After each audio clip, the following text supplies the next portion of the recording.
বিজ্ঞানীরা দেখতেছে ব্রেইনের জন্য সবচেয়ে 1 নম্বর খাবার হচ্ছে আলহামদুলিল্লাহ বলা। আলহামদুলিল্লাহ বলি কি কারণে? আমরা যখন শুকরিয়া আদায় করি তখন ভালো জিনিস, লাস্ট বেঞ্চ ধরবো কিন্তু আমি, যখন শুকরিয়া আদায় করি তখন ভালো জিনিস আমাদের জীবনে বেশি পরিমাণ ঘটতে থাকে। শুকরিয়া আদায় করলে যেই লোকটা অসুস্থ হয়, মাথা ঠিকভাবে কাজ করে না, মন মেজাজ খারাপ, এদের বেশিরভাগ জনের সাথে কথা বলবেন, দেখবেন যে জীবন সম্বন্ধে কোনো রকমের আলহামদুলিল্লাহ নাই, খালি অভিযোগ, খালি মেজাজ গরম। একজন আরেকজনের সম্বন্ধে শুধু হচ্ছে সমালোচনা। খেয়াল করছেন কি? বাসা থেকে শুরু করে সব জায়গায় মিলান, যেই লোকটা সবচাইতে বেশি মেজাজ গরম, অন্যের উপরে রাগ হয়, অন্যের সাথে হচ্ছে খারাপ আচরণ করে, দেখবেন সেই লোকটা নিজেও কিন্তু শান্তিতে নাই। কারণ আল্লাহ নিজে বলছে তুমি যদি শুকরিয়া আদায় করো আমি বাড়াই দিব, আল্লাহ নিজে বলছে। এবং বিজ্ঞানীরা এখন দেখতেছে যে যত বেশি শুকরিয়া আদায় করে তার ওই পজিটিভ জিনিসগুলো তত বেশি পরিমাণ হয়। আমরা এখানে যারা যারা আছি প্রত্যেকেই একটা কথা এখন উচ্চারণ করব, আমাদের প্রত্যেকের অসাধারণ অসম্ভব ভালো একটা ব্রেইন আল্লাহ দিয়েছে। বলি আলহামদুলিল্লাহ, এটা বলি প্রত্যেকের অসাধারণ অসম্ভব শক্তিশালী একটা ব্রেইন আল্লাহ দিয়েছেন। আচ্ছা, মাথার মধ্যে যে ব্রেইনটা আছে এইটার ওজন প্রায় 1.5 কেজি। কত? 1.5 কেজি ধরবো। আচ্ছা, 1.5 কেজি ওজনের একটা ব্রেইন এই খুলির মধ্যে আছে, টের কি পাওয়া যায়? আপনি হাতের মধ্যে 1.5 কেজি নেন তো, কেমন শক্ত লাগে না? ওজন লাগে না? মাথার মধ্যে যে 1.5 কেজি ওজনের ব্রেইনটা আছে, এই যে সহজে সালাম ফিরাচ্ছি, এদিক ওদিক যাচ্ছি, সামনে পিছনে ইয়া করতেছি, ওই রকম কি 1.5 কেজি ওজন মনে হয়? আল্লাহ একটা অসাধারণ মেকানিজম করছে। সেটা কি? মাথার খুলির মধ্যে এক রকমের পানি রাখছে। পানি রাখার কারণে আমরা যখন নদীতে সাঁতার কাটি তখন আমাদের শরীরটা হালকা হয়ে যায়। এটা আর্কিমিডিস বলে একজন বিজ্ঞানী আবিষ্কার করছে। এবং আমাদের ব্রেইনটা আমাদের এই খুলির মধ্যে ওইরকম সাঁতার কাটতেছে। এবং সাঁতার কাটার কারণে যেই ব্রেইনের ওজন প্রায় 1,500 গ্রাম, সেইটা কমে মাত্র 50 গ্রাম হয়েছে। কত গ্রাম? 50 গ্রাম। এটা কিন্তু একটা প্রশ্ন ধরবো। তাহলে 1,500 গ্রামের ব্রেইন পানির মধ্যে সাঁতার কাটার কারণে কয় গ্রাম হয়েছে? Very fine. কত গ্রাম? 50 গ্রাম। তার মানে আপনি যে মাথাটা এরকম করতেছেন, কত গ্রাম করতেছেন? 50 গ্রাম। আমরা যখন মায়ের গর্ভে ছিলাম না, এই যে লাস্ট বেঞ্চ, মায়ের গর্ভে যখন ছিলাম, মায়ের গর্ভেও কিন্তু আমরা এরকম সাঁতার কাটতাম। এবং আল্লাহ এত সায়েন্টিফিক, মায়ের গর্ভে যখন আমরা ছিলাম মাকে লাথি মারতাম, গুতা মারতাম, কিন্তু মা যে কষ্ট করতো, এই জন্য মায়ের আলাদা একটা মর্যাদা আল্লাহ দিয়েছেন। এবং মুহাম্মদ সাল্লাল্লাহু আলাইহি ওয়াসাল্লাম তো আমরা এটা জানি যে সম্মান করবো কার? মায়ের, তারপরে কার? মায়ের, তারপরে কার? মায়ের, তারপরে কার? বাবার। তার মানেটা কি? তার মানে যে যত বেশি পরিশ্রম করবে, যে যত বেশি কষ্ট করবে, তার মর্যাদা আল্লাহ তত বাড়ায় দিবে। আমরা যারা মুসলমান সমাজের আছি, আমাদের সবচেয়ে শ্রেষ্ঠ একটা বৈশিষ্ট্য হইতে হবে চেষ্টা করা, পরিশ্রম করা। 1 নম্বর বৈশিষ্ট্য কি হবে? চেষ্টা করা, পরিশ্রম করা। পরিশ্রম আর চেষ্টা করার যে স্টাইলটা, সেইটা আল্লাহ আমাদের গোটাল ডেইলি রুটিনের মধ্যে অলরেডি দিয়ে দিয়েছেন। কীরকম? মুসলমান যারা 5 ওয়াক্ত নামাজ পড়ে না, 5 ওয়াক্ত, ফজর যখন আমি নামাজ পড়ি, নামাজ পড়ার পরে আমরা অনেকে মূর্খ তো, নামাজ পড়ার পরে ইচ্ছা মতো ঘুমাই গেলাম, তাই লাভটা কি হলো? আল্লাহ নামাজ পড়ার পরে আমাদেরকে পরিশ্রমে যাওয়ার জন্য সবচাইতে বেশি হচ্ছে উদ্বুদ্ধ করছে। নামাজ শেষ করো, তারপরে তোমার জীবিকা অন্বেষণে বের হয়ে যাও। জীবিকা অন্বেষণ মানেটা কি? স্টুডেন্ট যারা, সে কি টাকা ইনকাম করবে? নো, তার প্রধান কাজ কি? পড়াশোনা করা। তাইলে আমি ফজরের নামাজ যখন পড়লাম, তারপরে আমার প্রথম কাজ কি হবে? পড়াশোনা করা। কি করা? পড়াশোনা। পড়াশোনার ক্ষেত্রে সবচেয়ে ভালো বুদ্ধি যেটা, সেটা হচ্ছে আগে কোরআন পড়ে নিব। যেমন প্রফেসর মুখতার আহমেদ স্যার বলছেন, আমি তো শুনে খুব মজা লাগলো আজকে, যে আবু হুরায়রা রাদিয়াল্লাহু তাআলা আনহুর যে খেয়াল থাকতো না, তখন মুহাম্মদ সাল্লাল্লাহু আলাইহি ওয়াসাল্লামকে এসে বললো যে আমার তো খেয়াল থাকে না। মুহাম্মদ সাল্লাল্লাহু আলাইহি ওয়াসাল্লাম কি করলেন? তার শরীর থেকে চাদরটা খুলে নিলেন, বললো যে এটা মাটিতে বেছাও। এরপরে মুহাম্মদ সাল্লাল্লাহু আলাইহি ওয়াসাল্লাম একটু সেখানে দোয়া পড়ে একটা ফু দিলেন, বা ওনার হচ্ছে লালার থেকে কিছু জিনিস দিলেন। এরপরে ওই চাদরটা গুটায় বললেন শরীরে রাখো। এরপরে ওই আবু হুরায়রা কি বললো? যা আমি পড়ি তাই আমার খেয়াল থাকে। ঠিক না? আবু হুরায়রা খেয়াল থাকতো না। তার মানে মানুষের, মুহাম্মদ সাল্লাল্লাহু আলাইহি ওয়াসাল্লামের এই যে অসাধারণ একটা মানে বরকতের পূর্ণ, অসাধারণ একটা হচ্ছে যে দোয়ার বরকতে তার স্মরণ শক্তিটা অন্য লেভেলে চলে গেছে না? তাহলে আমরা যারা এখানে স্টুডেন্টরা আছি, আল্লাহর কাছে কিন্তু মুহাম্মদ সাল্লাল্লাহু আলাইহি ওয়াসাল্লাম তো নাই, কিন্তু তার শেখানোর রাস্তায় আমরা কিন্তু আল্লাহর কাছে চাইতে পারি। প্রথম যে কাজটা করবো সেটা হচ্ছে কোরআন পড়া। প্রথম কাজটা কি? আচ্ছা, এবার আমি বলি আগে, ব্রেইনে যে পানিটা আছে এইটার কারণে ব্রেইনের ওজনটা কত গ্রাম হয়? 50 গ্রাম। আচ্ছা, এবার শুনি, সকালে উঠে কোরআন শরীফ পড়ে যদি আমি বই পড়ি, লাভটা কি সেটাকে বুঝতে হবে। কোরআন শরীফ যখন আমি পড়বো, নিউ ইয়র্ক টাইমসের নাম শুনছি আমরা, নিউ ইয়র্ক টাইমস একটা খুব বড় রকমের হচ্ছে পত্রিকা, সেইখানে একটা আর্টিকেল ছাপানো হয়েছে এরকম যে ব্রেইনটা এমন একটা অবস্থা আছে যেই অবস্থায় পৌঁছলে পড়ে 1 ঘন্টায় 5 থেকে 10 ঘন্টার পড়া যায়। 1 ঘন্টায়, এই যে লাস্ট বেঞ্চ, ওই যে লাস্ট বেঞ্চ, 1 ঘন্টায় 5 থেকে 10 ঘন্টার পড়া যায় 1 ঘন্টায়। এবং সেই অবস্থাটা তার একটা নাম দিয়েছে, কি নাম? Flow state. কি নাম?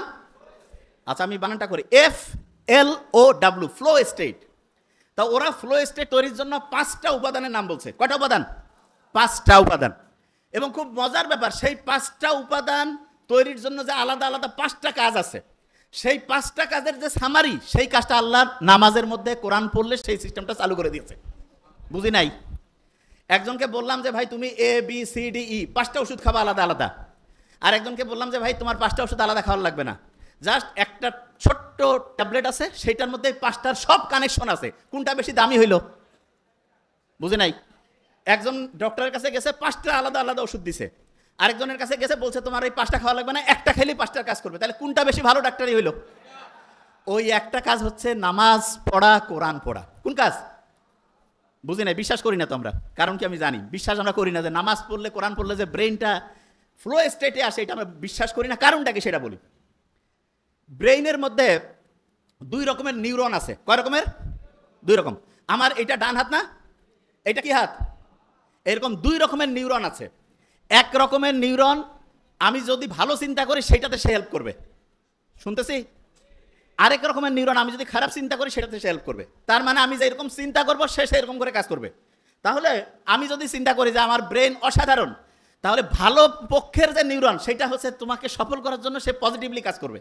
আর আমি যদি চিন্তা করি না আমার ব্রেন ঠিকভাবে কাজ করে না, আমার মাথার মানে হচ্ছে শক্তি কমে গেছে, আমার খেয়াল থাকে না, তাহলে ওই নিউরন, যে নিউরনটা খেয়াল না রাখতে তোমাকে হেল্প করবে, সেইটা কাজ করবে। তাহলে আল্লাহ যে সবসময় ইসলাম যে বলছে যে তুমি সবসময় ভালো চিন্তা করো, ভালো কথা বলো, ভালো উপদেশ দাও, এইটাতে আমাদের কি পজিটিভ ভালো কাজ করে, সেই নিউরনগুলো কাজ করে না খারাপ কাজ করে? সেটা কোনটা? ভালো কাজ। তাইলে আমি ভালো কথা বললে, অন্যের উপকার করলে, ভালো চিন্তা করলে আমার পজিটিভ নিউরনগুলো কাজ করবে না নেগেটিভগুলো? পজিটিভ। একজন যে অসাধারণ হয় তার কি নেগেটিভ নিউরন কাজ করে না পজিটিভ? পজিটিভ। আচ্ছা, এবার এই যে ঈদের সময় মানুষ লঞ্চে করে যায় না বাড়ি, ঈদের সময়? তা আগে তো ঈদের সময় দেখা যাইতো লঞ্চ এত বেশি জ্যাম প্যাক থাকতো যে মানুষজন হচ্ছে যে মানে জায়গায় পাইতো না। তা এক নাস্তিক, সে আল্লাহ তো মানে টানে না, সে পাশে কয়েকজন কি মুসলমান, তাদের সাথে গল্প করতেছে যে আল্লাহ কি বানাইছে। বলছে কেন? বলছে দেখো তো এই যে বড় বড় যে চায়না, জাপান, আমেরিকা, এরা যে বড় বড় এরকম জাহাজ, তারপরে হচ্ছে যে এরকম ফেরি, বড় বড় বিমান টিমান যে বানায়, এগুলো দেখা যায় যে ওই বিভিন্ন ফ্যাক্টরির মধ্যে তৈরি করে, আলাদা আলাদা পার্টস থাকে, তারপরে সেই পার্টসগুলো এসে এক জায়গায় জোড়া দিয়ে একটা জায়গায় সুন্দর করে চলতে থাকে। তা বলছে এটা তো করে।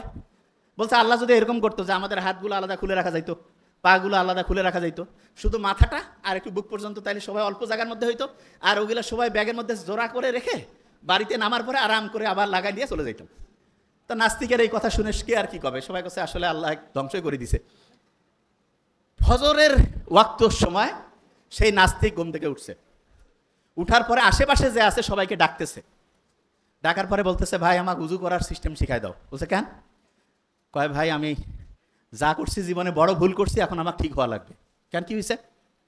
বলছে গতকালকে আমি বললাম যে আল্লাহ যদি এরকম প্রত্যেকটা হাত পা আমার আলাদা আলাদা করে ছোট ছোট করে, ওই যে বড় গাড়ির যেমন স্ক্রু আলাদা করে খুলে খুলে ব্যাগের মধ্যে রাখা যায়, সেই সিস্টেম যদি আল্লাহ করতো, আর আমিও তো নিশ্চয়ই তাহলে ব্যাগের মধ্যে ওইটা রাখতাম।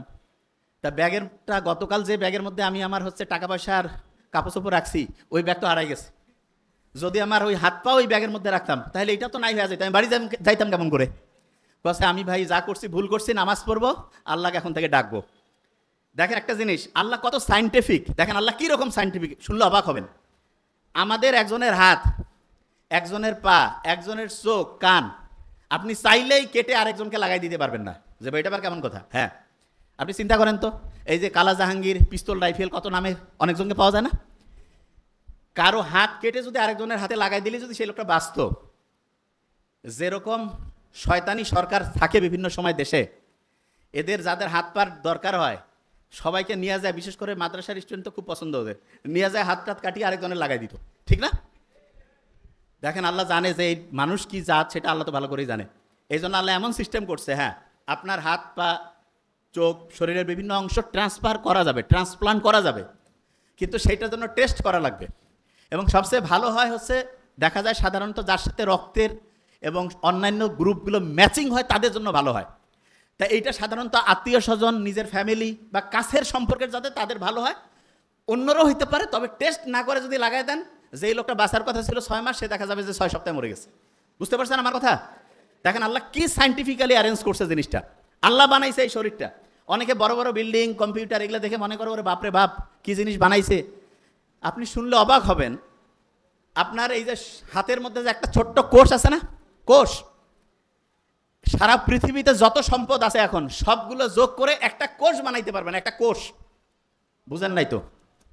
আপনার আমার শরীরে প্রায় 1 লক্ষ ট্রিলিয়ন, মানে এটাকে আমি আসলে সহজ করে না বলে তো বুঝবেন না, আমি আগে ব্রেইনটার কথা বলি, নোবেল যেটা বলে গেছে 86 বিলিয়ন, তার মানে 1 বিলিয়নে 100 কোটি, এরকম 86 দিয়া মানে 100 কোটির মতো 86টা, বুঝতে পারছেন? এইরকম শুধু এই যে খুলির মধ্যে আছে, আর সারা শরীরের কথা বাদে দেন, এই খুলির মধ্যে যেটা আছে তার একটা কোষ বিজ্ঞানীরা যত টাকা পয়সা আছে সবগুলো খরচ করে বানাইতে পারবে না, এখন পর্যন্ত চিন্তাই করা যায় না।